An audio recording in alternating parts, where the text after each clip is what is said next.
మిథునరాశిలో ఏ నక్షత్రాలు వస్తాయిగా మృగశిర నక్షత్రంలోని 3వ పాదం 4వ పాదం, ఆరుద్ర నక్షత్రంలోని 4 పాదాలు, పునర్వసు నక్షత్రంలోని 1, 2, 3 పాదములు కలిపితే మిథునరాశి. మిథునరాశి యొక్క అధిపతి బుధ భగవానుడు.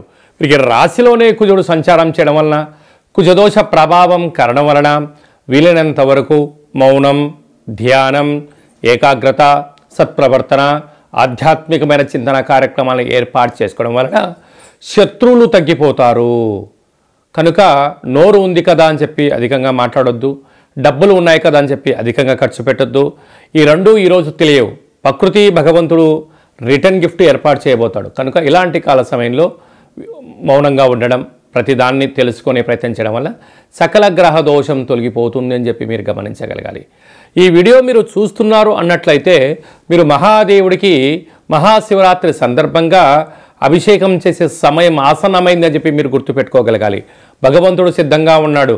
మహాదేవుడికి అభిషేకం చేయడం వలన సంపూర్ణ మిమ్మల్ని ఆశీర్వదించడం, ఉన్నత విద్య, ఉద్యోగ, వ్యాపార, రాజకీయ, సేవారంగ కార్యక్రమంలో విజయం కలిగించడానికి సమయం ఆసన్నమైందని చెప్పి గుర్తుపెట్టుకోగలగాలి. అర్ధాష్టమకేతు కనుక చిన్న చిన్న విషయాలకి దయచేసి ఆందోళన తగదు. అలాగనే భాగ్యస్థానంలో బుధాదిత్య రాజయోగం, భార్యాభర్తల మధ్య స్వల్పమైన విభేదాలు ఉండినను దాన్ని ప్రశాంతంగా వినే ప్రయత్నం చేయండి. ఒకరినొకరు గౌరవించుకోండి. అభిప్రాయాలు ఇచ్చి పుచ్చుకోగలిగితే మంచి కాలం ఉందని చెప్పి కూడా మీరు గుర్తుపెట్టుకోగలగాలి.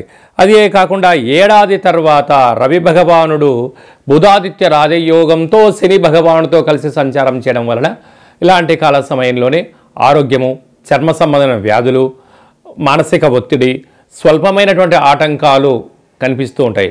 కనుక మీరేం ఆందోళన చెందనక్కర్లేదు.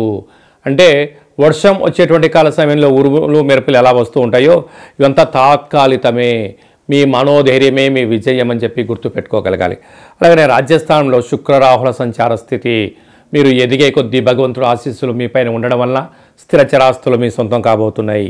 వ్యయంలో దేవగురు బృహస్పతి సంచారం చేయడం వలన ఓం నమ శివాయ నామాన్ని, ఆధ్యాత్మిక చింతన, సేవారంగ కార్యక్రమంలో పాల్గొనడం, అలాగనే హోటల్ వ్యాపారస్తులు, సాఫ్ట్వేర్ ఉద్యోగస్తులు, హార్డ్వేర్ ఉద్యోగస్తులు, వ్యవసాయ సోదరీమణులు, మార్కెటింగ్ రంగంలో ఉండబడిన వారు, స్వతంత్ర జీవన విధానాన్ని సొంత చేతి వృత్తుల వ్యాపారులందరికీ కూడా ప్రశాంతమైన వాతావరణం ఉండగలిగితే అనంతమైన సంపద మీ సొంతం అవుతుందని చెప్పి గమనించాలి.